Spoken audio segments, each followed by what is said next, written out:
Well, good evening, everybody. How's everyone doing? Hey, oh, there it is. I'm on. Yeah, it is. Welcome to Parent Lab. My name is Zach Wiggins. I'm the minister to students here on the Antioch campus. We've got a few other staff here. This is a really exciting event. Everybody in age graded ministry has been really stoked to plan this, to think about what we're going to be talking about, and to get every one of you in a room, just so you can grow in community with one another, so you can be equipped with the knowledge that we are giving, but also to shine your light as a Christ follower in your neighborhood, in your workplace, wherever you are. This is really designed to equip you with knowledge so that you can shine as a Christ follower wherever your setting is. So a few things. We started this last year, and we wanted to equip parents with things about tough topics going on in your life right now. So last year we did a thing on anxiety, and it was really, really great. Had a lot of people have a lot of good response. And Tracy, Kevin, and I began to think about what's next. What is the big thing that we want to do? And we wanted to tackle the topic of building trust with your kids. We know that there's so many difficult conversations that you have that are kind of pushed on you sometimes, that sometimes it doesn't feel like you're equipped to do that. Sometimes it doesn't feel like you're ready for that moment. But before we even are ready for that moment, we knew that the biggest thing was building that trust with our kids so that when those tough topics happen, when those things happen at school that they need to talk about, you already have a foundation of trust that you have with that student, and they can come, or kid, and they can come and talk to you about those things. So we've brought in Andy Wiggins, who is the Associate Director of Clinical Training at the New Orleans Baptist Theological Seminary. That's a lot of words, but it just means he's a licensed counselor. He trains other licensed counselors at a seminary that is devoted to growing counselors for the church. And so he is going to come here and share a little bit about what he does, but also how to equip us with the tools to build trust with our kids. He's also my dad. So please wait for all the jokes and all of the, hey, why is Zach so weird stuff until we get to that point. Speaking of that point, he's going to give a presentation on what that looks like and introduce himself a little bit. But after that, we're going to have a time of Q&A. You have a QR code on your table. If you'll just scan that, it'll send you to a Google form, which will send a list of questions to me as I do that Q&A with my dad. So if you have questions during the presentation, go ahead and send those in. If you want to wait to send those until the end, that's perfectly fine as well. But we want you to interact with the expert we've brought in. And he's not just an expert on me again. We need real questions, not why did Zach go through an emo phase, okay? So, we'll talk about it later. Let me pray for us, and then we'll get into what we have tonight. Dear Heavenly Father, we thank you so much for the time that we have, Lord, just as parents to come and be equipped, Lord, to come and enjoy community with one another. Lord, so many different walks of life in this room that we can learn so many things from each other. Help us to do that tonight, but also, Lord, be with Andy as he comes up and speaks, and he equips us to be parents who love Christ, who love our kids, and who show the love of Christ to those around us. In Jesus' name I pray. Amen.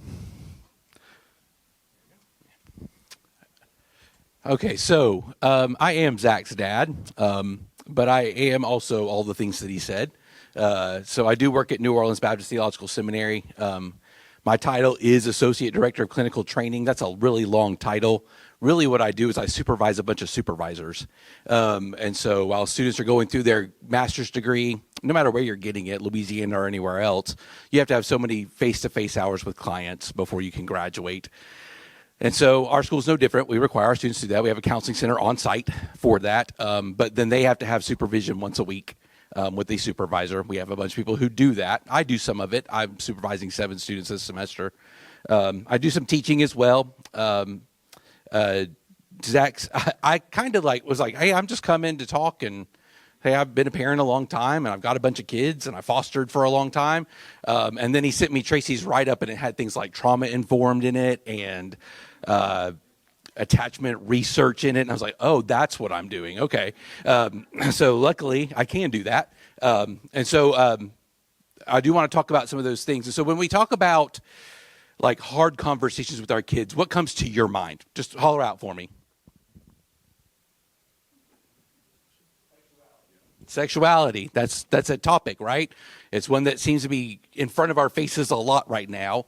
And so we have to have that conversation. Sometimes we find ourselves stuck in that conversation with our kids. What do we do when our kid comes home and says, hey, so-and-so has two dads? Or they've hit middle school or high school. They're dealing with it on a more personal level. It's not somebody's parents. They're dealing with schoolmates that are making statements about their sexuality. How do we broach that subject, right? What else? Pornography. Yes, it is a rampant problem. I'm telling you right here, right now, it is a rampant problem. I'm telling you right here, right now, it's a rampant problem on seminary campuses. They are not safe from that. It's something that we see students for in our counseling center on a regular basis. What else? Bullying. Yeah, hard conversation. Social media. That sometimes turns into well, it really should be, right? Sometimes we let it not be when it really should be. But social media can be a really difficult conversation to have with kids, especially when, like I was talking to some of the staff earlier, and they were talking about social media, and I said, when I was bringing Zachary and his siblings up, cell phones weren't in everyone's hands like they were. Or like they are now. I said, now I've got a 13-year-old who's been asking me for a cell phone since he was in third grade because his classmates had a cell phone. I'm like, you're in third grade. You don't need a cell phone? I'm like, why did they have a cell phone? He's like, because they make videos and put them on TikTok. I'm like, they're in third grade. They don't need to be putting anything on TikTok. This is crazy, right? But we have to sometimes have those hard conversations with our kids. Anything else? Politics. Difficult conversation. Generationally, it keeps getting harder and harder and harder. So here's what I'm going to tell you. We're not going to talk about any of those things tonight. I'm not going to tell you how to talk about any of those things with your kids, all right? What I'm going to talk to you is how to keep trust with your kids while you talk about hard things, all right? And so it's really important that we're able to stay connected when we're having these hard conversations. All right, and so there's some things that we can do as parents can just make that easier and make that better. All right, and so I want to kind of think through it a little bit scripturally because I think that's important, right? And so when we talk about this, I kind of I just jump to Ephesians, right? There's lots of passages of scripture that talk about parenting, everything from the spare the rod, spoil the child thing, right? That we could have a whole night conversation on that one, right? To other passages that talk about, raising up your children in the Lord so that they will walk in that path. When we get to Ephesians, Paul says a lot here, but he breaks off this whole section towards the end of the letter, right? And he says that we're supposed to shine, and the way that we do that is by submitting ourselves to one another out of love for one another. Then he gives several examples after that of what that looks like, right? So we kind of want to break all those off, but they really all kind of fall under that idea, that heading of, hey, submit to one another out of love for each other, right? And so he goes into the wives and the husbands things. What does that look like? How does my wife's name is Kelly, right? How does she submit to me? And then how do I submit to her, right? What does that look like in marriage, right? But then he goes into it, at the beginning of chapter 6, he says, children, obey your parents in the Lord, for this is right. Honor your father and mother. This is the first commandment with a promise, that it may go well with you and that you may live long in the land. Then he says, fathers, do not provoke your children to anger, but bring them up in the discipline and instruction of the Lord. I want to propose to you that both of those are a submission, right? When we start talking about submitting to our kids, that feels weird. It does to me. I still have a 13-year-old in my house, right?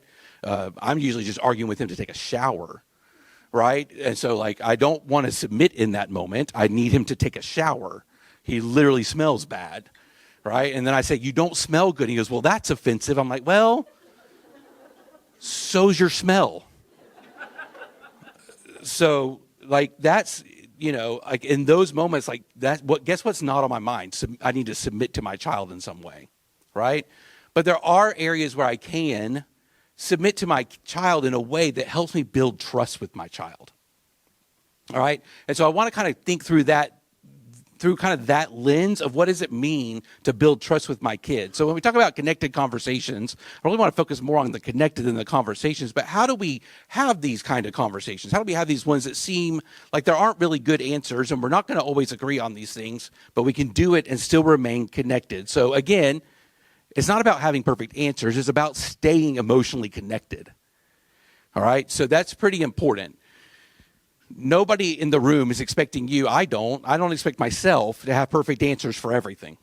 I just don't.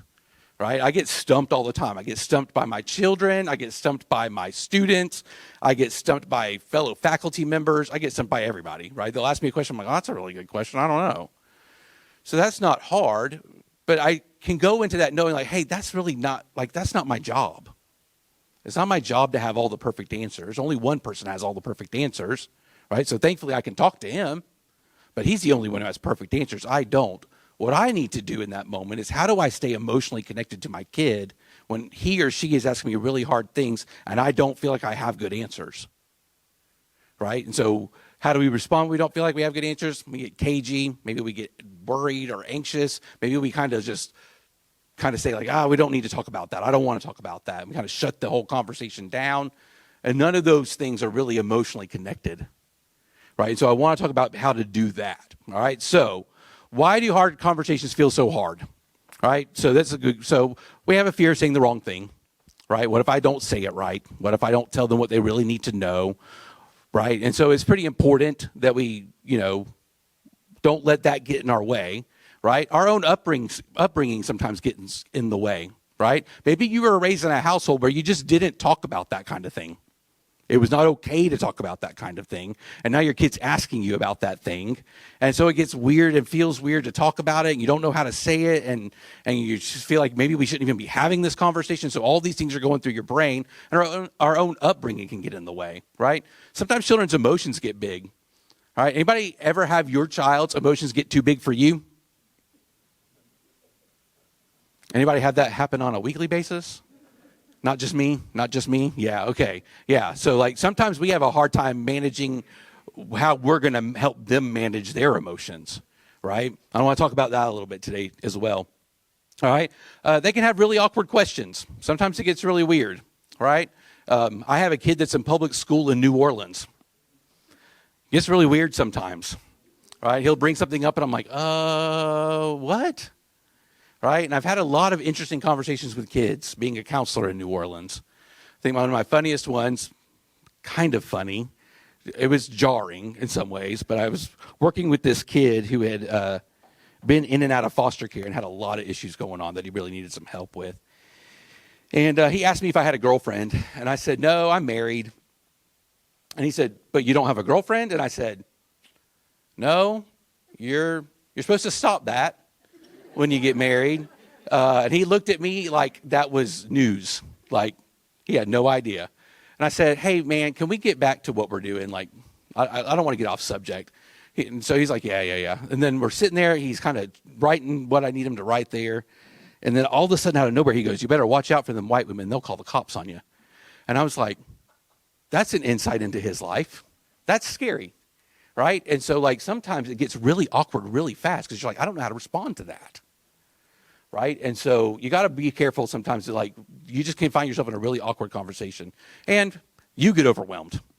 I get overwhelmed, right? I remember the first time telling Zachary, hey, you know how you can get dysregulated? I get dysregulated. And that TV show you're watching is dysregulating me, right? I need you to change it, right? Because I don't know what it is about cartoons these days, but the voices are insane. Like, everybody should just watch Bluey. That's all. Let's just watch Bluey. We'll just keep it to Bluey. Bluey's calm. Nobody has a weird, shrill voice. It's great, right? But we get overwhelmed, all right? So why do continue that idea? So when we get dysregulated, kids feel less safe, right? And then the conversation breaks down, all right? So we've got to watch, where am I, right? We got to know where we are, right? I spend a lot of time, here's my least favorite client to have. I'm just going to be real honest with you. My least favorite client to have, and it's happened to me at least 3 times, right? Man in about his 30s or 40s walks into my office. I say, hey, what brings you to counseling? He says, my wife said I had to come. I hate that client. I'm just like, all right. So the last time I just kind of had enough with that. And so the guy, he was a Tulane professor. He said, my wife said I had to come. And so I said, did she give you any clues, like anything to work with? And he started listening to things. I'm like, what do you think? He goes, that's probably all right. And I'm like, okay. So we have some goals. That's good, right? More times than not, though, what a guy's walking in his 30s or 40s is he keeps losing his cool at home and he doesn't know why. He's biting kids' heads off. He's biting his wife's head off. He doesn't know why. And it's because he's anxious all the time and he has no idea. Because, guys, when we get anxious, we get mean. We don't know how to handle our anxiety. We don't like it. It feels too much. We feel overwhelmed. And so we're biting everybody's head off, right? But anxiety doesn't come across our head because that's a woman's thing. Like, women get anxious. Men don't get anxious. I'm here to tell you today, you get anxious.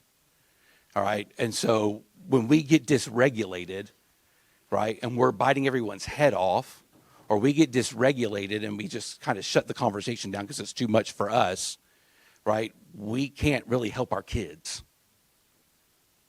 Right? And so when we talk about regulation, like an emotional regulation, like, that's a whole process that's going on in our brain as that happens, right? But where do we learn that? Where does emotional regulation get learned? Emotional regulation gets learned in the crib. That's where we learn it, right? So when a baby's born, a baby can't communicate or fix any of their own needs. So what do? They cry, right? And when they cry, hopefully, somebody comes and fixes whatever the problem is. They're hungry, they're wet, they're dirty, they're cold, maybe they're even bored, right? And somebody comes and meets that need. And it happens over and over and over and over. Sometimes as many as 100 times a day, it feels like. This is happening over and over and over again. And what that baby is learning when that's happening is that they're learning that they can trust.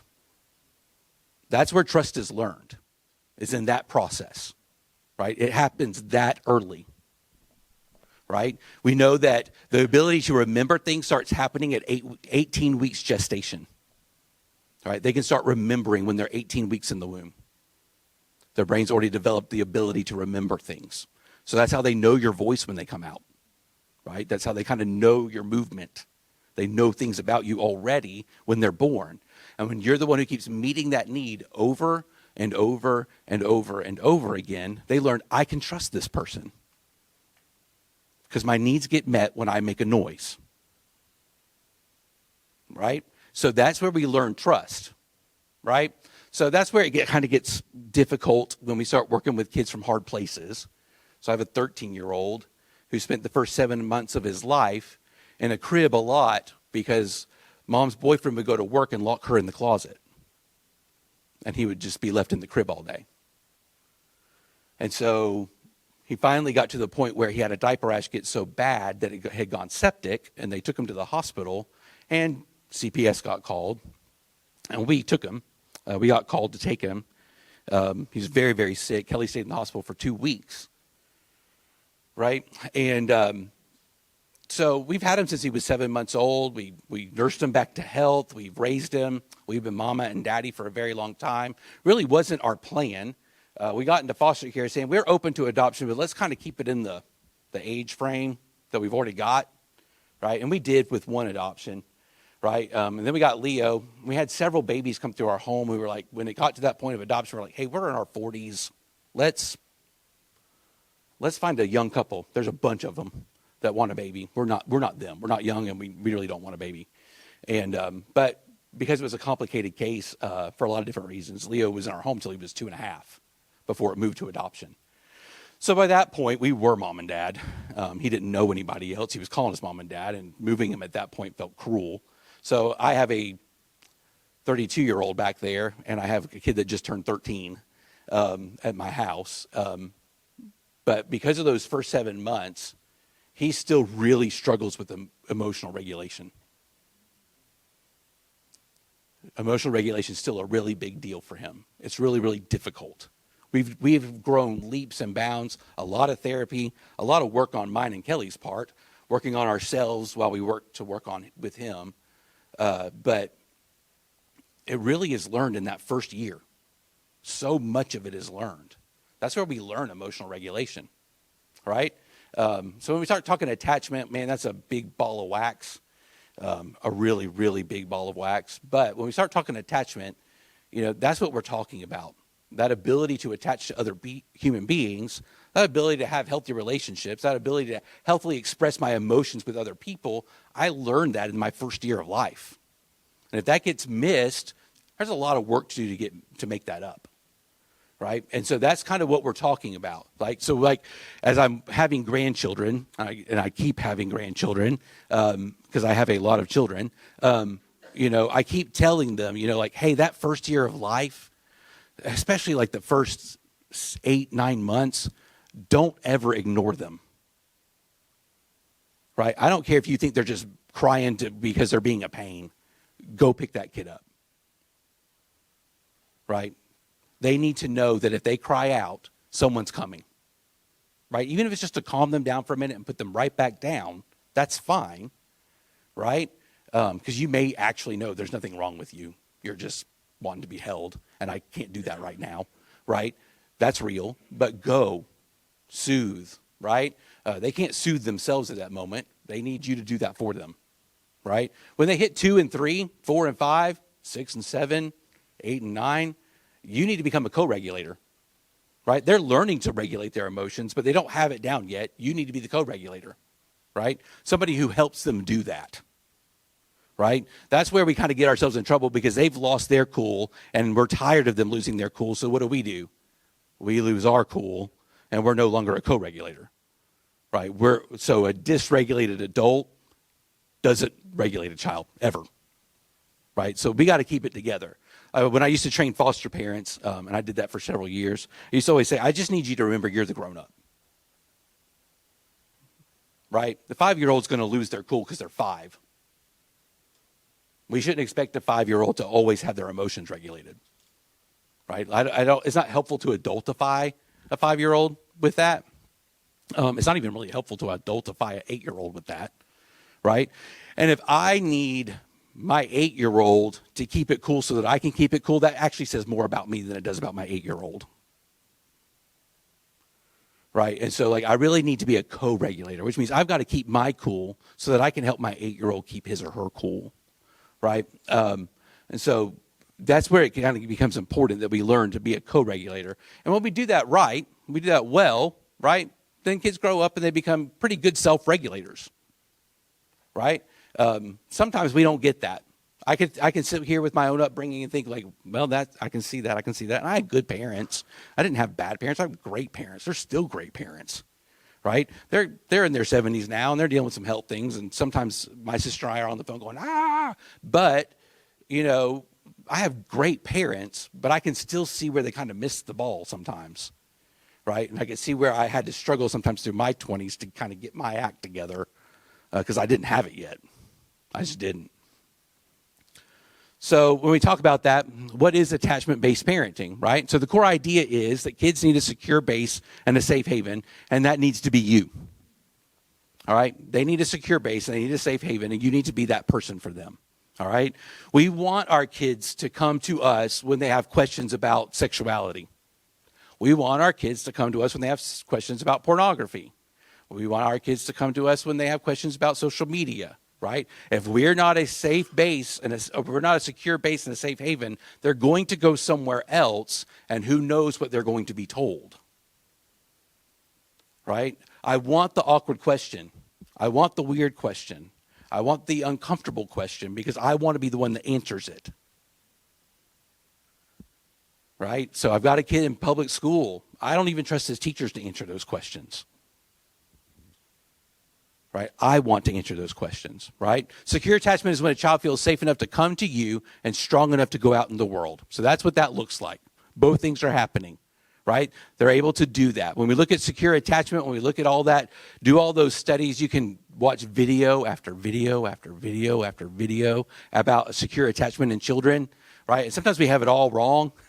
It's so funny to think about that. I remember the first time I watched that first, what they call the strange situation video, where they put a child in a room with their parent, and then a stranger walks in, and the parent walks out, and they want to see what the child does, right? And then they want to see what happens when the parent comes back into the room, right? The parent comes into the room, they're supposed to stand at a tape line, not go directly to their child, but watch what the child does. They want to watch all those things, right? I know after being like, in my teens and my early 20s and being someone who was just raised in church and raised that you served in church, being in the nursery, that I always loved those kids that mom could walk out the door and they were fine. Didn't care. Right? And then I watched this and they said, actually, that's not good attachment. That's actually poor attachment. If they're good when mom leaves, that's actually not great. You actually want them to be kind of upset. Right? Because that means they have good attachment. I'm like, no, when I'm in the nursery, I don't want them to do that, though. Right? So they can all be avoidant attached for me. Right? But I think that what we need, sometimes we miss it. We think, oh, what a well-adjusted child. And in actuality, that's not what's going on. Right? So it isn't about the perfect parent. Right? It isn't about the person it's about the person. I can talk. I teach all the time, y'all. Can you tell? It isn't about being a perfect parent. It's about being the person your child comes to when they're hurt, when they're confused, when they've messed up, or they have something exciting to share. That's who we want to be. Right? Justin, one of Zach's brothers, he's 24 and he's in the military. He's living his best life in Hawaii. And he's an airplane mechanic for the Marines. And he never fails to tell me when he's messed up. Never. Now, he always does it the same way, so I always know it's coming. Right, without fail. I get a text from Justin out of nowhere, and it says, hey. That's all it says. Just, hey. And I'm like, okay. All right, I get a breath, and usually I just go ahead and call him, like, what happened? Right, and so then he tells me what he did or what happened, right? Usually it was wrecking the Mustang because he put tinting on it that was too dark, and he actually couldn't see outside of his car. I'll never forget when Joanna got married, and Kelly was in the car with him coming back in the evening in Dothan, Alabama, and he needed to make a left-hand turn, and he literally rolled his window down so that he could see to make a left-hand turn. And Kelly looked at him and said, are you kidding me? Are you serious right now? That's what's happening? He's like, I just can't see. She's like, well, maybe your tinting's too dark. And he hit all kinds of things with that Mustang. He just texted me a month ago and said, hey, I just bought a Corvette. And I'm like, great. But he's not on my insurance anymore, so I don't care. But you want to be the parent that the kid calls when something goes wrong. Right? Or when they're confused about something, or when they don't know what to do with something, or they don't know how to handle something. Right? Sure, we definitely want to be the parent that's like, hey, this great thing happened, let me tell you about it. Absolutely. Right? But we definitely want to be the parent that they come to when something's not working, or when they've made a big mistake. Right? Which means we've got to be able to stay connected with them to be able to do that. All right, so the attachment lens, what you and your child need. So there's 4 core needs here. One is emotional safety, right? That means that you can be emotionally safe for them when they don't feel emotionally safe. All right? Think about it. You were a teenager one time, all right? For me, that was quite a while ago, right? But you were a teenager at one time, and I know if you think about it long enough, you could think about a time where you really didn't feel all that emotionally safe as an adolescent. Something happened, you didn't know what to do with it. You didn't know how to respond, right? And in that moment, what you needed more than anything else was somebody else who felt emotionally safe. We want to be that person in their life that can be that emotionally safe person,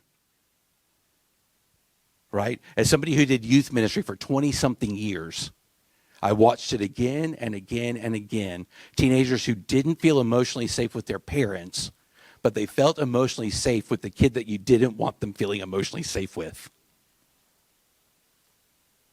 And so when they got themselves into trouble, or when they were confused about something, or they didn't know what to do, they went to a peer that would give them the worst possible advice ever. Teenagers do it all the time. All the time. Right? And they need to have that person who is going to be emotionally safe for them. And if it's not you, they're going to find it. All right? Again, co-regulation, right? Co-regulation doesn't even really stop when teen comes after their age, right? We're still helping them learn to regulate, right? They still struggle to regulate their emotions sometimes. Sometimes we've got to be that co-regulator, right? Sometimes we got to look at our teenager. I do it all the time because I got a 13-year-old. And I look him in the eyes. I'm like, I need you to look me in the eyes, and I need you to match my breathing right now because you're all over the place. I'm not even sure what you're mad about right now. You're just mad. So, like, I need you to watch me or just match my breathing, right? So, like, I got to be able to co-regulate in that moment, right? Honest but contained information, right? So, like, let's be appropriate. So I put my kid in public school in New Orleans, and he got a quick education about a lot of things that I was not ready for him to have, right? It's not fun when your 9-year-old gets a really good handle on the F word. And that happened in my house, right? I woke him up one morning. He rolled over and looked at me and told me to shut the up. And I was like, okay, that's not a word we use in this household. Like, you've never heard that word out of my mouth. You've never heard that word out of your mom's mouth. Like, we're not doing that one. Like, man, I'll put up with some words, but that's not one of them, right? So, but we have to have some honest but contained information. It needs to be appropriate, right? One of the things that the staff asked me, we were kind of talking before, like, when do you feel like in this day and age you need to have the talk with your kid? And I'm like, I wouldn't do it any later than 10. Like, I just wouldn't, right? Probably needs to be 9, right? And I know that scares us. Like, I hate that. I hate that so much that we feel like we have to have that conversation when they're 9 years old, right? Like, I don't remember when I do remember when I got the birds and the bees, and it was in the back of a bus. It was terrible. So, but like we don't want to wait too late because I promise you someone's going to educate them, right? So like 8 to 10. And I would even say, and we were talking about it before tonight, like body conversations need to happen before they start school. This is your body. It is only your body. No one is allowed to touch your body. Those kinds of conversations need to happen before they go to school, right? Using correct anatomical terms, the whole 9 yards. We need to do that, right? That may not be the way we were brought up. I wasn't the way I was brought up, right? But we really need to have those conversations, and they keep having to happen earlier and earlier. But it needs to be honest but contained, appropriate, right? Like, I don't think you need to have the birds and the bees conversation with your kindergartner, right? But you do need to have some body conversations with your kindergartner, right? So having that conversation is important, right? And then the reassurance of connection, right? Anytime you have a hard conversation with your kid, it's going to be uncomfortable. You're going to be uncomfortable. I promise you they are uncomfortable. But reassure them that hey, I'm here anytime. Like, I don't care what you've got. I want you to bring it to me. I want to talk to you about these things. Making that connection with them is important. So it's less about how do I say this correctly and more about how do I keep this a safe place to stay connected. So what does this actually look like, right? So first, like I said earlier, regulate yourself first, right? If your kid comes to you with a question and all of a sudden you feel it come all the way up from your gut into your throat, right? Take a good deep breath and regulate yourself, right? So get curious before you answer. The funny story with that one is the kid that comes to dad and says, Dad, where does poo come from? So he goes through this whole conversation about digestion and how this works and how does that work. And he says, does that make sense? And then the kid's like, yeah, where does Tigger come from though? Right? Like, get curious, right? Ask questions. Make sure you know what they're actually asking you. Right? Don't just assume that you know what they're talking about, because then you may give them a whole lot of information that they don't want, nor do they need. Right? So get curious. Ask questions. When they ask you a big, hard question, you need to start asking questions. Right? And so, like, hey, where did you hear this? What was going on? Right? What was being talked about? What do you think that means? Those kinds of things. Kind of get where they're going at before you start answering questions. Right? Validate what they might be feeling. Right? It's important that we validate feelings. I know that feels mushy, and I know I'm a counselor standing up here telling you all to do this, but it's really important that we validate feelings, right? It's okay to look at your kid and say, hey, man, I can tell you're really mad right now, right? And I say that a lot because I have a 13-year-old that likes to get mad. He went hungry so much now, so much when he was young that when he gets hungry now, he becomes this unreasonable bear. He doesn't know that he's hungry. He doesn't want to be hungry. You try to feed him and he says, I'm not hungry. I know he's hungry. My wife knows he's hungry.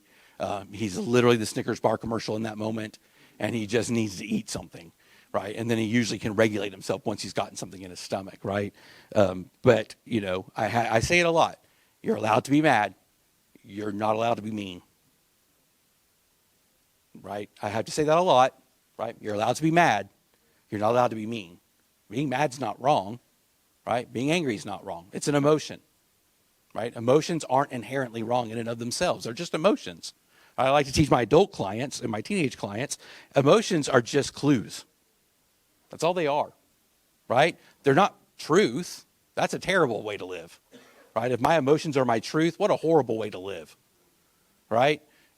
No, they're clues. They're clues as to what matters to me, right? And they're clues to the things that I value. If that's making me mad, it's probably teaching me something about something I value, right? I value that, therefore the way they're treating it is making me angry, right? One of my children would get disrespectful with my wife. I love my wife a lot. I've been married to her for 30-something years, right? That made me mad. Right? So we have to remember, that's what emotions are. If something's making me mad, if something's making me sad, I'm using the big words, but when those things, those are just clues as to what I value, what's important to me, right? I need my kid to learn that as well, right? So it's important to validate what they're feeling. It's not okay to deal with disrespect. It's not okay to deal with meanness. That's not okay, and you need to call that out. It's not okay to be disrespectful. It's just not. Right? And so we need to teach our children that. We don't need to let that go, right? But it's okay to be angry. Give simple, honest answers. Keep it simple, stupid. That really is a good model when we're parenting a lot of times, all right? And then reassure and reconnect, right? We need to make sure we take the step to do that at the end of the hard conversation, right? Even if the hard conversation is something you need to talk to them about, right? Something you're noticing in their own behavior, right? That you need to kind of, hey, we need to sit down and talk about this. Right? That can be a hard conversation to have, right? They're 15 years old and you're picking up on some behavior that you don't love and you don't like, and you need to have that conversation with them. That can be a difficult conversation. Nobody enjoys that. No parent I know enjoys that, right? 9 times out of 10, I've got a 15-year-old in my office because the parent's just mad about what their kid is doing, and they don't want to have the conversation, so they put them in counseling. Don't do that. Just don't do that. It's annoying to us counselors. Just parent, right? Well, we're happy to help you parent, but don't make me parent your kid in counseling. So that's frustrating, right? But then we need to reassure and reconnect when we have that hard conversation. All right. So what to do when you do freak out? All right. Here's the thing. All right. I've said all these things. I've said how this ought to look. I've said what does it mean to co-regulate. What does it mean to emotionally connect? What does it mean? And guess what? I mess this up all the time. All the time, right? Leo, that's my 13-year-old. He'll say something and I just fly off the handle. It happens, right? I'm human, right? So what do you do when you freak out? Remember that the repair is more important than perfection, right? There is a ton of research out there into the repair in a relationship. And that the repair is more powerful than if the relationship went perfectly the whole time. Repair is more powerful to connection. Repair is more powerful to relationships than a perfect relationship that never goes wrong. Relationships that have a lot of good repair in them are actually stronger relationships. Right? So that's where we kind of started. I submit to my kid. All right, what does that look like? That looks like I've lost my cool. And then I go back to Leo later and say, hey, man, I lost my cool earlier and I'm really sorry. I shouldn't have said what I said, and I shouldn't have yelled, and I shouldn't have lost my cool. I'm tired, and it's been a long week, but that's not an excuse. But I really did lose my cool, and I'm really sorry. Right? That's what that looks like. What does it look like to submit to my kid? No, that doesn't look like giving in because he doesn't want to take a shower, right? That looks like me being real with him, right? Me being willing to drop my guard so that he can drop his guard, right? And so that's difficult, and a lot of times it's hard for us mostly because we just weren't raised that way, right? I wasn't raised that way, right? But it's important, right? And that repair build stronger relationships in the long run, right? We're going to mess it up because we're human, right? Each and every one of us, right? We're going to mess this up, right? I have learned in the last 30 years, the last 15, I guess, right? Parenting adults isn't any different. The only difference is I'm not paying for anything, right? That really feels like most of the difference at the end of the day, right? Which, thank God, like, honestly. But just keeping that real. But, you know, at the end of the day, like, it doesn't get easier because they grew up and moved out of your house. It just means you can find your forks finally, right?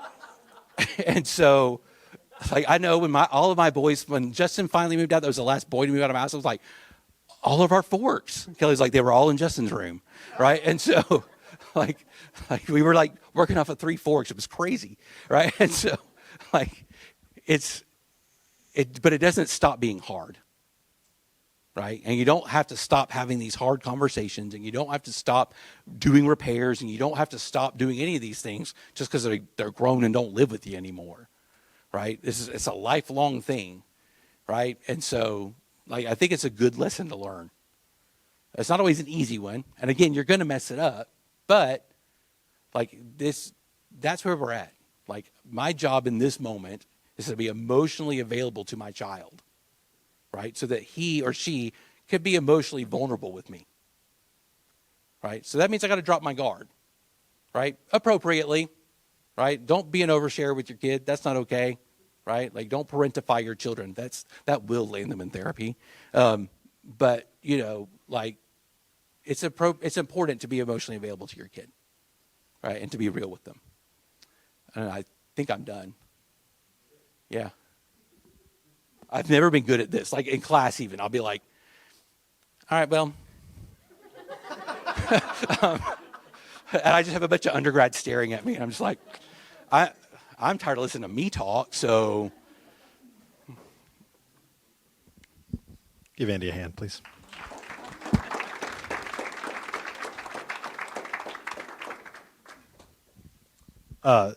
For those listening, he mentioned a lot of names, and that's because I'm one of 7 children. So I'm the oldest. My name is Zach, and we have Abigail, Joanna, Elijah, Rachel, Justin, and Leo. 5 of us are biological, and then 2, Justin and Leo, were adopted out of foster care. So it was a fun house growing up. It was a lot of fun. If you have questions, please send those in now. They're going to start sending me texts, but would love to hear what you have to say, what you have questions about, especially, and we would love to answer those questions. Also, if you're like, man, I'd rather just wait till the end to ask my question, that totally makes sense. We will have some time where he hangs out at the end, and I'd love for you to come and just talk and pick his brain about whatever you want to ask him. So, and again. Yes, I had emo hair. It does not matter. So, it kind of matters, but anyway. Here's some questions from you guys from the Google Doc. They're sending it my way. Other thing about Andy that you need to know is that he was in ministry for 25 years. So, I grew up a PK. I wasn't a counselor's kid. I was a pastor's kid. That came later. So I'd always joke with him, his midlife crisis was to go get more degrees. So and that's what he did. Counseling is my midlife crisis. Fair enough. Kind of sad. Okay. Should have been a Corvette. All right, here's what we got. How can I tell the difference between typical behavior in teenagers or children and something more serious? Here, I'll give you the mic. I don't know. I don't know why I need this as my support today. I think, like, you know, teenagers are teenagers at the end of the day. I've raised 6 of them, and I'm raising a 7th now. You know, and the thing is, like, part of teenaging is differentiating. Like, that's psychologically normal. They're trying to figure out who they are apart from you, right? They're trying to figure that out, right? They've kind of just been kind of like, whatever mom and dad believe, I believe. Whatever mom and dad think, I think, right? And suddenly they're kind of coming into these spaces and going like, hold on a minute, do I actually believe all of these things, right? And so, like that's where it can kind of get a little hairy sometimes, because then we start thinking like, well, what if they end up what if they don't believe the same things I believe about faith and about God and about church, and that's scary. I've walked that path, and that is scary. But at the same time, like that's on some level that is normal, right? So like kids do that; they question all those things. That's why in those moments it's so important that we are that person that they come to with those questions, right? Because I do want to be the one who answers those questions. I think it's also like I know between Tracy and Kevin and Zach, like y'all have heard this probably 1,000 times, but like why it's so important that we're discipling our kids and not letting the church do that for us, right? You know, the church has its place in our child's discipleship, but if I'm expecting my youth minister or my children's minister to teach my kid everything that they need to know in the 2 hours that they have them a week about following Jesus, I have lost the battle before it started. And so like, that's why that becomes so important at home.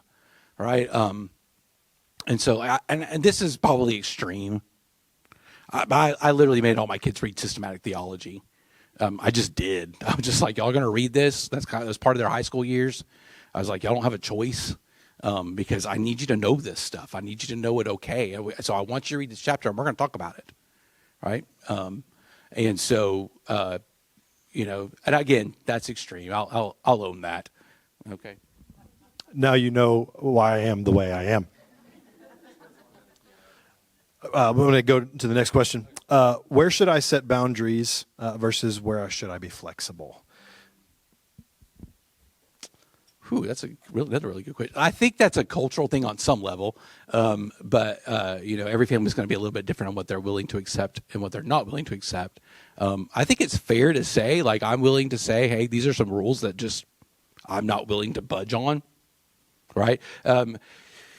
Boundaries is such a weird word. I don't have a problem with the word boundaries. I think sometimes we misinterpret that word. Boundaries are what I set for myself, not what I put on someone else. And so like a lot of times I'm like, oh, I've set a boundary with, I'm going to pick on Micah here because he's right here in front of me. Like, I've set a boundary with Micah. No, I need to set a boundary for me. And if Micah's doing something I don't like, that I need to set a rule in our relationship. Right. And so like, that's how we kind of need to understand that. Like, I can have a boundary for myself. I'm unwilling to do this. I'm unwilling to have that conversation. I'm unwilling, no matter who has it or who's trying to do it. That's a boundary that I've set for myself. Right. Boundaries are self-regulation. Right. Rules in relationships, even with our kids, right, are boundaries. I'm using the wrong word, but like, you know, regulations that I'm kind of keeping with another person, right? So like, I think it's important to have rules. I think none of us would disagree with that, right? I think we can go overboard with rules. You know, I think rules are best when there's a few that cover a lot of ground, right? I think it's just better when we handle it that way, rather than having a little rule for every little thing that we could come in contact with, because you can't cover it all anyway, right? And so, like, I think God was purposeful a lot of times in Scripture, where he just didn't deal with every little thing we could come across. He just gave us some principles that were very helpful to cover a lot of ground, right? You know, and so like we are able to live within those principles, even though God never gave us instructions on what to do when your kid comes home and says, hey, my friend has 2 moms. Like, he didn't tell us what to do there, but he gave us some principles on how to handle that, right? And so like, I think we should approach rules in our home the same way. Like, hey, what are some rules that I can set that are kind of broad, that cover a lot of ground with my child, rather than trying to set a rule every time I see behavior I don't like, right? So then like a big rule, you know, about being disrespectful that can cover a lot of ground, right? And so like, I can say, hey, in this house, we're just not disrespectful with each other, right? So that covers a lot of ground, right? So that covers everything from talking back to your parents to using language that's not okay, right? And so like, that's just not respectful, and we're not disrespectful in this house. So like, kind of thinking about rules that way. You know, when it comes to,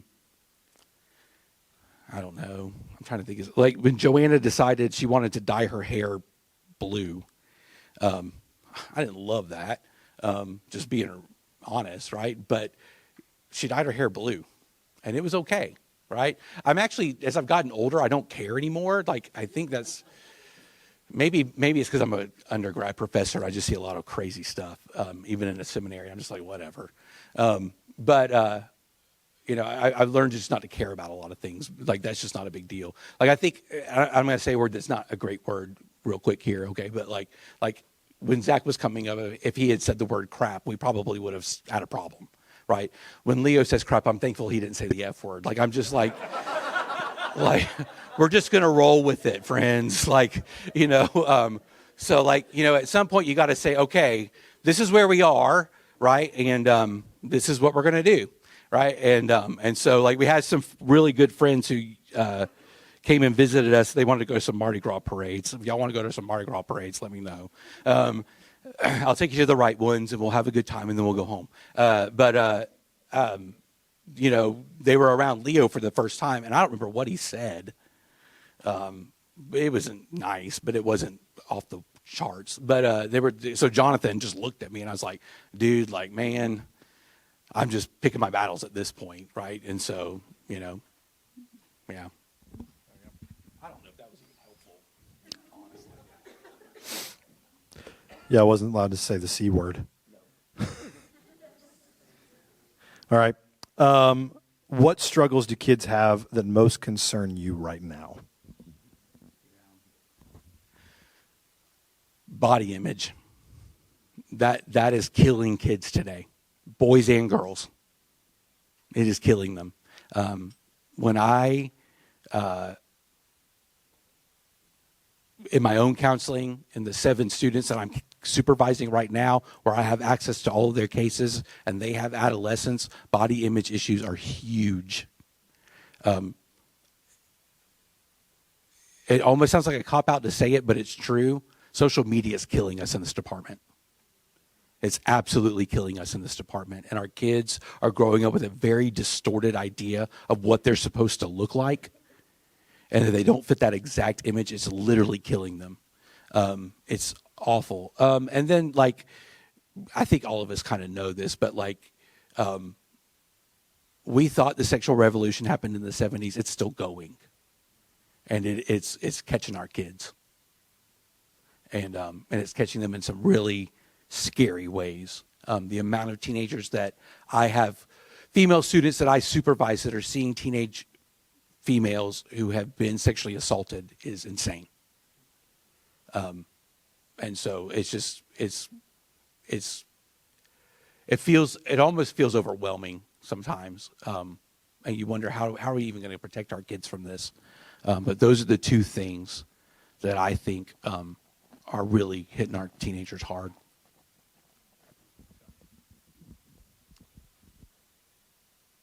How do I know when my child is ready to talk about things like sex, alcohol, drugs, rock and roll, etc.?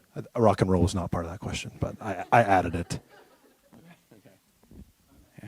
Yeah. I hate email, by the way. And Zach, even this weekend, it's not weekend, it's a week. In his car, I was like, "Can we turn that down, please?" It's driving me crazy. Anyway.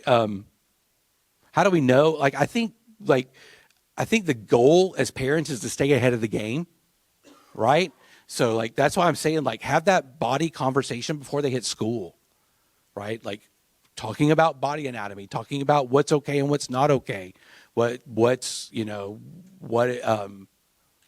allowed to be touched and what's not allowed to be touched, those kinds of things. We need to have that conversation before they hit school. Right? I really do think we need to start having the sex talk earlier and earlier. I hate that, but we do. Right? And so I say 9 or 10. That needs to happen. The full birds and the bees. By the time they're hitting middle school, you need to be having conversations about alcohol and drugs. Because they're going to get hit with it pretty quickly. Especially in their public school system. Even if they're not in the public school system. So I know where I grew up in Central Florida, we had Lakeland Christian there. It was one of the bigger Christian schools in the area, but everyone knew Lakeland Christian was just a bunch of kids that got expelled from their public school, and so everybody just put them in the Christian school. And so those kids were not the kids you wanted your kid to be around. It's better to leave them in public school. That is kind of what I think. My thoughts on the matter anyway. I don't think I'm infallible on that, but I do think like that's when that needs to happen. I think the goal is to stay ahead of the game. Speaking of that, you said we should have the conversation no later than age 9. How would you approach that conversation with a child at that age? I really honestly, what I want to say here is as openly and honestly as you possibly can, right? Like there's no reason to be crude here, right? Like that's not our goal, right? But I don't think we need to like hold back, right? I think we need to let them know the basics. I don't think we need to get into every little nuance of sex, right? I don't think that's helpful, right? But I do think by the time they're 9, they should know the basics, right?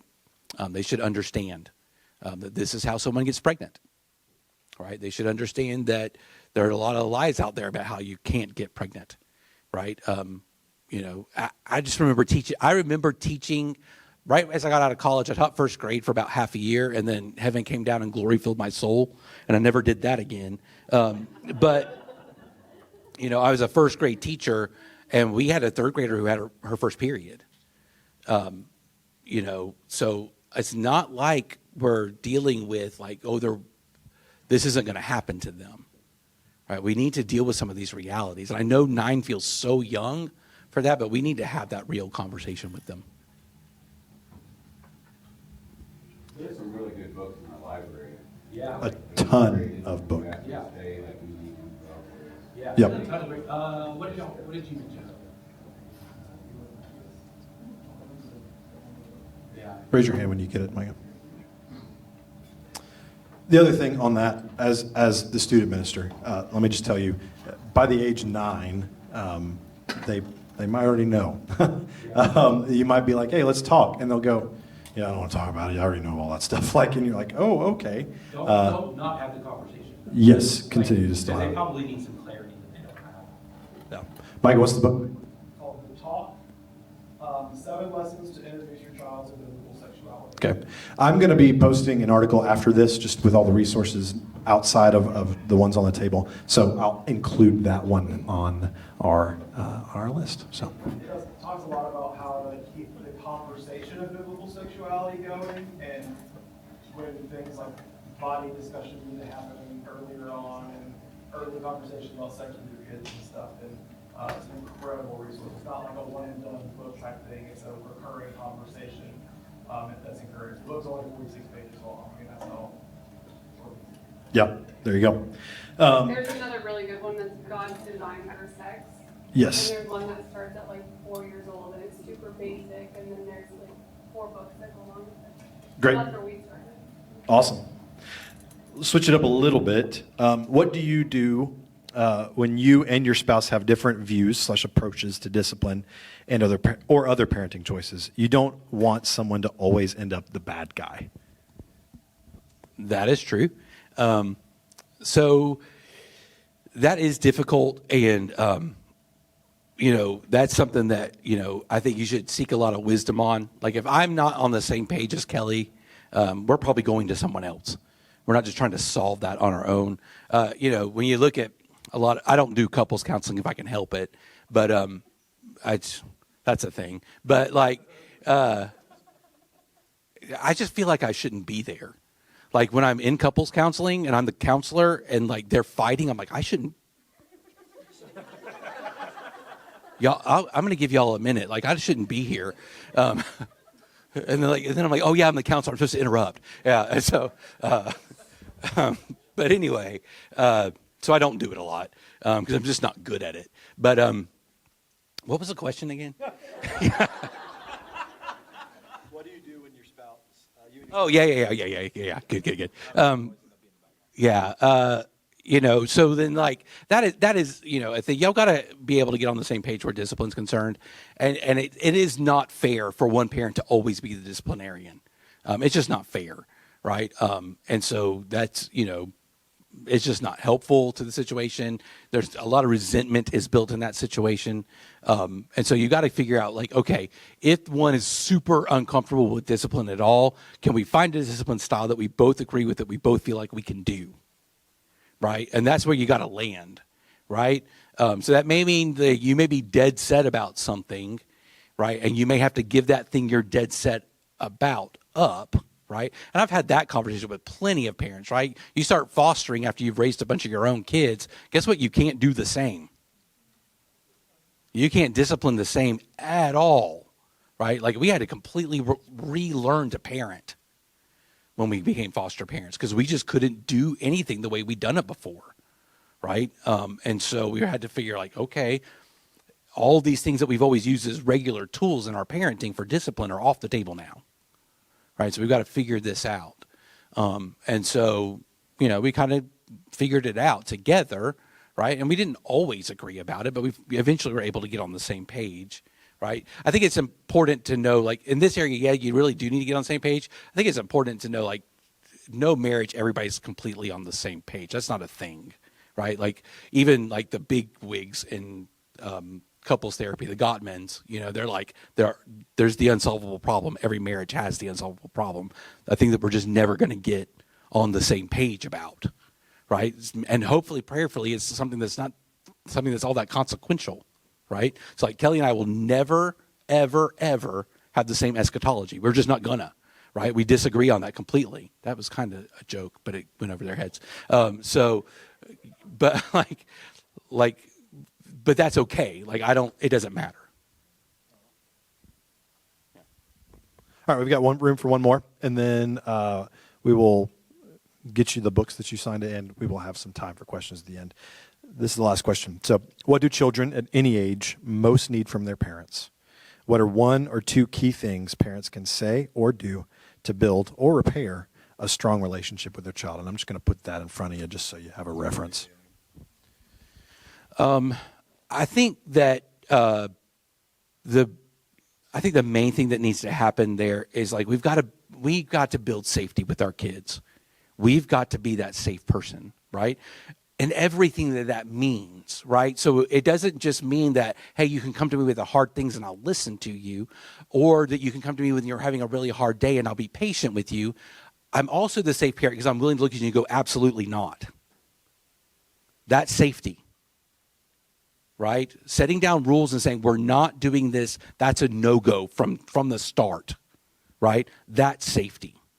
Right. One of the things that I really struggle with gentle parenting is that, and there are parts of gentle parenting that I don't necessarily as a counselor have a problem with, but one of the problems I have is it doesn't set enough barriers for kids, and kids need barriers, right?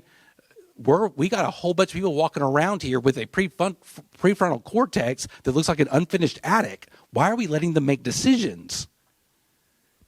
Like that doesn't even make sense. Right? You're the one with the prefrontal cortex that's done, right? You have all the executive thinking that you're going to get at this point. So you should be making the calls, right? It doesn't make sense for a 10-year-old to be making the calls all the time. Yes, they need to have some decision making. That's how they learn that skill, right? But you're even controlling those choices. You're not leaving it wide open, right? I don't look at Leo and say, what do you want to wear today? Because who knows? Right? I say, do you want to wear that or do you want to wear that? He's still got a choice there. He's still learning to make decisions, but I don't leave it wide open because if it's 40 degrees outside and he's walking out in his swim trunks, I got to call him on that. Right? And so like we've got to be able to set those boundaries, those barriers for our kids because they need it from us. Right? So like they keep proving like more and more and more, like that prefrontal cortex doesn't completely close up till you're 30. Right? Like until you're 30, your brain's still building itself. Right? So you don't even have so like all of you who have 20-year-olds, they're not done. Right? They're still figuring it out. And I just saw the eye rolls. Like I get it, right? Because I got a bunch of 20-year-olds. I got one that just bought a Corvette and I don't know why.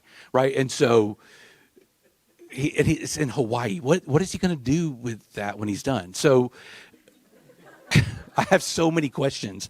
But like, you know, they need us to be able to set that path for them, right? Being the safe parent isn't just about being available. Yes, it absolutely is.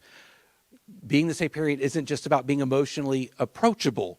Yes, it absolutely is. But it's also being the one that's willing to say, absolutely not. That can't happen. It's not going to happen, right? We create safety for our kids because they need that safety because they can't create it on their own, right? And so what do our kids need from us more than anything else? That we are looking out for their safety in every way possible, right? Even when that means looking at them and saying, that's not going to happen. It's just not going to happen, right? And so you got to be able to do that. And you got to be able to do it well. Like I say it, I feel like I say it all the time, right? But you're allowed to be mad, but you're not allowed to be mean, right? Leo knows that backwards and forwards because I say it all the time, but I enforce it, right? You're allowed to be mad. I get mad, right? I get mad at students. I get mad at your mom. I get mad at all kinds of people, right? But I can't be mean, right? And so we've got to be able to like set those rules down for our kids and hold them. That's a safe parent, right? You don't like being in a situation where the rules are constantly changing. Nobody likes to work. If you go to a workplace and you never know what the rules are, what the expectations are, you don't like that. Neither does your kid. They don't like it either, right? Expectations are so important. We used to always, I still do sometimes, right? We would pull into the parking lot and I would turn around in the van and look at the plethora of children behind me and say, we've got to go in here. We've got to do this. We've got to do this. We've got to do this. You may do this, this, and this. You may not do this, this, or this. So they walked into that building knowing exactly what the expectations were. There was no confusion on their part, right? And so sometimes I'm working with a parent right now who's just not doing that very well. She's like, she just can't control her emotions, and she doesn't know how embarrassing that is. I'm like, well, that's your problem, not her problem, right? What kind of expectations are you setting for her before you walk into Walmart and she loses it? Have you laid that out for her? Does she know what to expect? Right? And if she doesn't, you're not setting her up for success. And then you're more embarrassed by her behavior than you are about meeting her where she's at in that moment. Right? And so, like, our kids need safety from us. Also, one of my personal favorite books on parenting, Dan Siegel is, I could fangirl on Dan Siegel all day, but like I think it's important to understand, like, he's talking about that whole downstairs brain, upstairs brain thing. And when your child is in their upstairs brain, how you can reason with them in that moment. And when they're their downstairs brain, you cannot, right? And then even being able to like decipher, hey, my kid's just pitching a fit. They're actually in their upstairs brain. They just don't like what's happening. They haven't actually lost it. There it is. Guys, thanks so much for coming out. We'll be around for questions. We'll see you Sunday if not.